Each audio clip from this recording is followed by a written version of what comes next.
Hello, this is Dylan Miller on Daily Dose of Dylan, Google Podcast, Spotify, Spreaker, or iHeartRadio.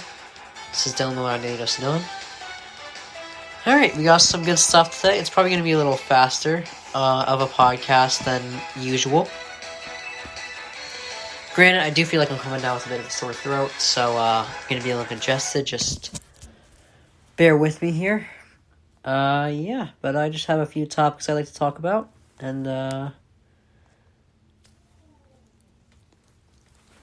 we'll be good. So, I think the Colts are in a bit of a mess right now. I think Frank Reich was on the winning end of that fire, honestly.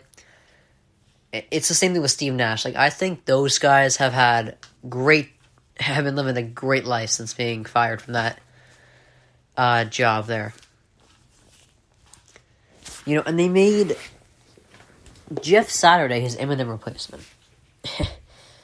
I think this was a tank maneuver to try and get another, Andrew Luck type prospect, something like that, but it's not going to happen. Andrew Luck is one of the best college football quarterbacks to ever come out of the draft. That is a very rare situation. Andrew Luck was a blessing for them. So it's going to be rare that happens again. But that's not what I really want to talk about here is the very entertaining presser that Jim Irsay had yesterday. The Colts are in the top quartile of the upper top quartile of winners since 2000. I don't think he understands that they are there because Andrew Luck and Peyton Manning carried them. He's trying to sound like he knows what he's doing. He does not. There's the news flash. I don't think he knows what he's doing. If he thinks this was a good move, hiring Jeff Saturday as their interim coach, it was not. Firing Frank Reich was a good move, but hiring Jeff Saturday as an interim head coach, that was a really bad move. He then goes on to say, to try and compare, he put Don Shula in the same sentence as Jeff Saturday. I don't think you can put them in the same sentence, even in the same area. That just doesn't make sense to me. And he's all, you want to bet against this guy? Go ahead. He is challenging everyone like he knows something we don't. And sometimes, and most of the times, that is the case for NFL owners because they're actually there in the building. But this is not one of those. Because everyone in the Colts fan base, or that follows the NFL, knows that they are not going to win a lot with Jeff Saturday as their head coach. Nothing against him. It's not his fault they hired him when he had no experience. He didn't ask for that to happen. Nothing against him, but it's just he doesn't have any experience. But you can't drop Don Shula's name in relation with Jeff Saturday, who hasn't coached at the college level. Not even the NFL, the college level. He hasn't even coached at the college level. What are you saying, man? Come on. You want to bet against him? Go ahead. And this isn't even, this is just the start of it. He went on to contradict himself so many times throughout this presser. One of his sentences, all right? He said he wants a proven winning coach. But he doesn't care that Jeff Saturday has no experience. Unfortunately, I don't have any quotes from the presser directly, but you can go look it up for that. It's pretty much what he said. He said he wants a proven head coach, but I want a guy with little to no experience. Those are pretty much the words out of his mouth. Like, what? Which one is it? A proven guy with experience, or just a guy with no experience at all? You know? And he's hyping up his interim coach hire, this interim head coach hire. This is literally one of the worst hires I've ever seen. Like, even Adam Gase for the Jets, I would put that on the level of this. He has no experience at the college level. He was a high school coach. That's nowhere near the college or NFL level. And hey, he is right that the hire is not in breach of the Rooney Rule because it's an interim hire.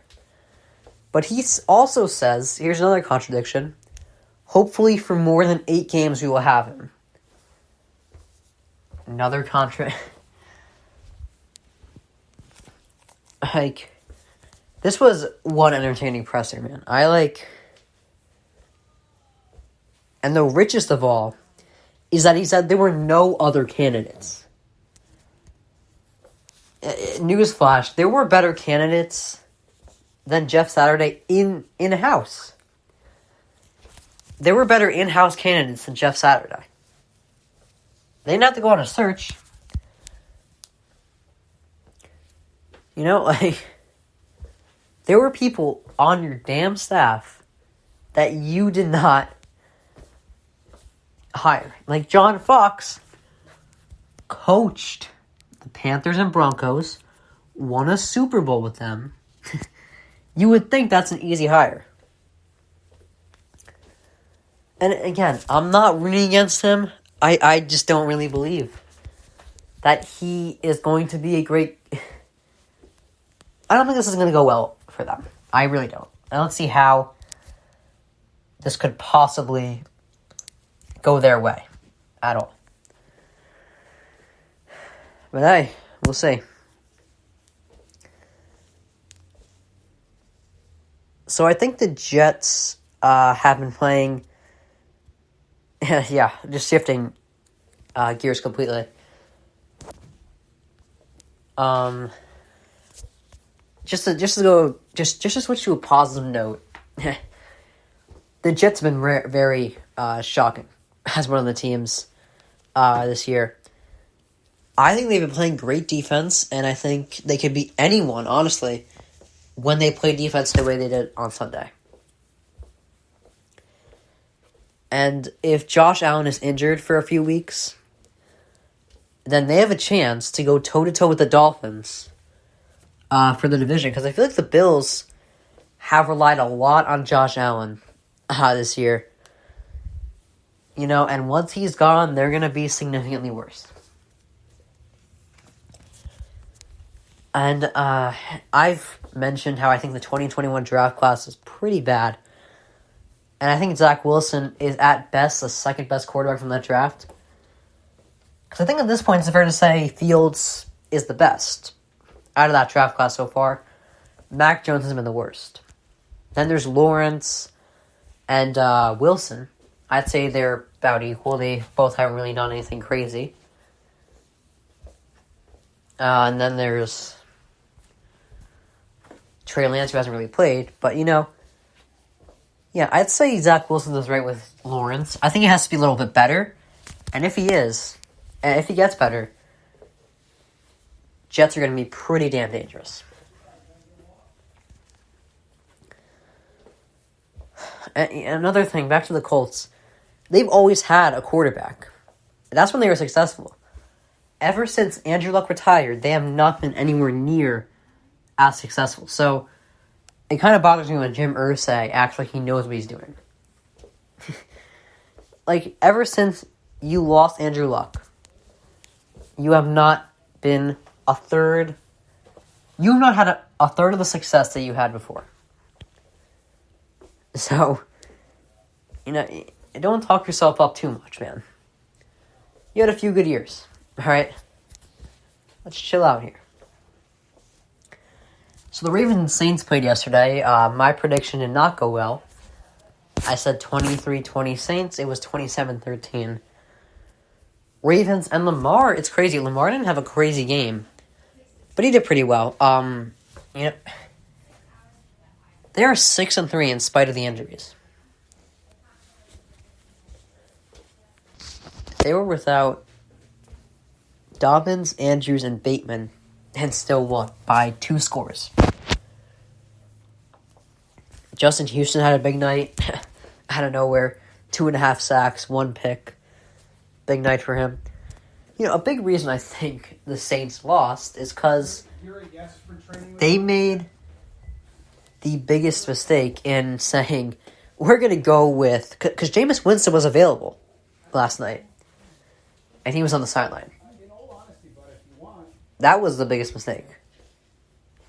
And, you know, they put Redhead Dalton in the game over Jameis Winston, who is better than Andy Dalton. That's no debate. I'm not saying any of them are good, but, you know,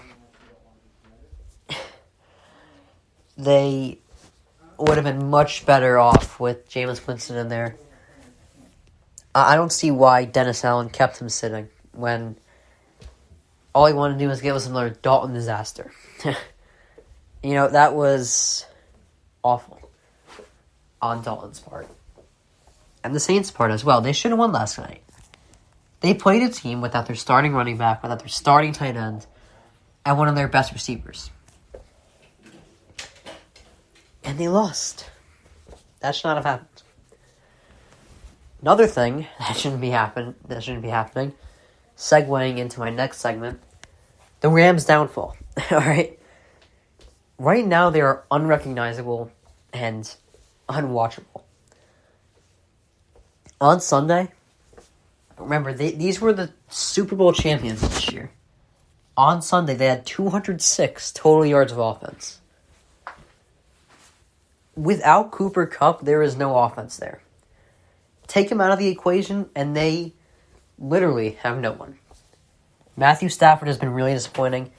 Cam Akers keeps getting injured. And Allen Robinson has not been the addition they were thinking he would be.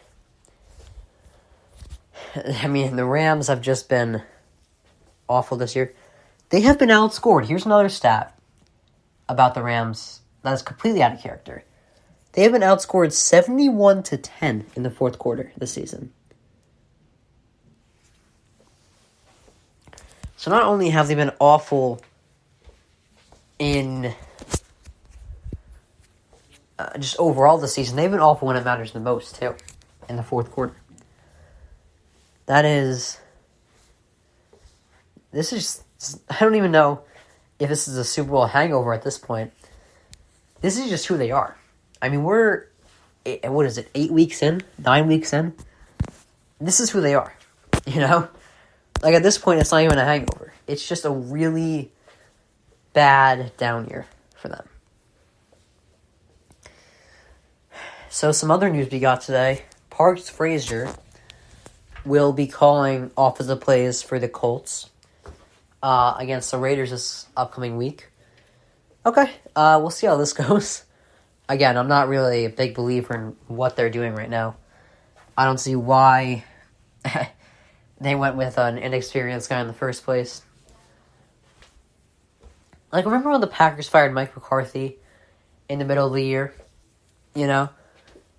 At least they picked up a guy in their staff who had some coaching experience. Like, it doesn't have to be head coaching experience. It just has to be a coaching experience on one side of the ball. They had their offensive coordinator be the, new play caller. You know, it was easy. And no, they weren't amazing after that. Of course not. They fired their coach. They're completely in a reset. But it was better than hiring a guy with no experience. You know, we'll see. I have been wrong about a lot of things this year. Seahawks, the Broncos, the Cardinals, you know. I've been proven wrong a lot. So we'll see what happens with the Colts. So, I don't talk about college football a lot, but I've been talking more about it this week.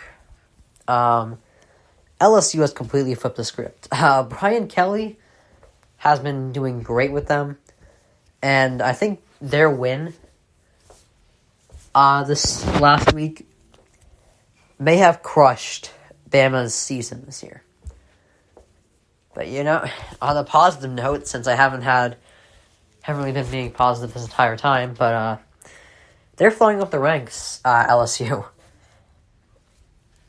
And here's, before I go off before me and everyone else go off criticizing Clemson and Alabama, I think I have to appreciate the dominance they've had over the past few years. All right, because Notre Dame beat the hell out of them. All right, 35-14 actually looks closer than it was. It was 28-0 at one point. This was a blowout for Notre Dame. All right, but to emphasize the dominance Clemson and Bama have had, they have not lost on the same day since 2013. For the first time since 2014, Clemson and Alabama will probably both not be in the top four. The last time that happened was 2014. All right?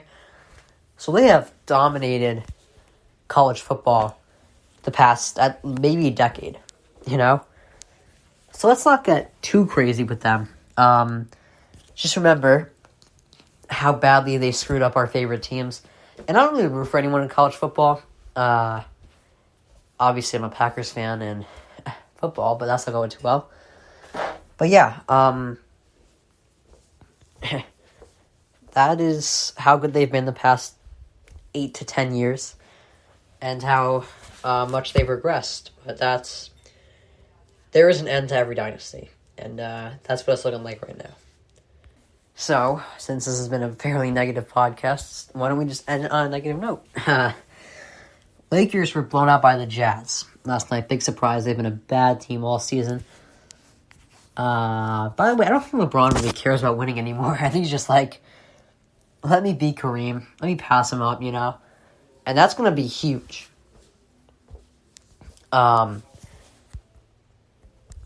If he beats Kareem, I don't really think the GOAT debate's ever going to come to an end. There's always going to be one guy that thinks LeBron's best, one guy that thinks Jordan is. What I normally say about that is, undeniably, I think they are the two best players in basketball.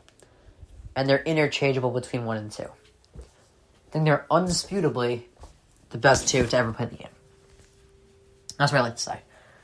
And if LeBron adds this to his resume, I think that's pretty damn impressive. But on to the Lakers. They're 2-8 right now. It's just been terrible basketball for them. Benching Westbrook, it wasn't a bad idea. It's actually a good idea, but that's only going to do so much for them. And, it's just, AD has been significantly worse, and then there's LeBron. He is starting to kind of age and regress a bit. So, they're just going downhill. On the other hand, the Bucks, the Cavs, they all look really good. So, the East might be doing better than the West right now. But we're only 10 games in. There's 82 games left. So, see how that goes. That was my last segment of the day. So, just a 20-minute podcast. I don't mind. No complaints with that. This is Dylan Miller on Daily Dose of Dylan. Google Podcast, Spotify, Spreaker, or iHeartRadio. This is Dylan Miller on Daily Dose of Dylan. Have a good day. See you tomorrow.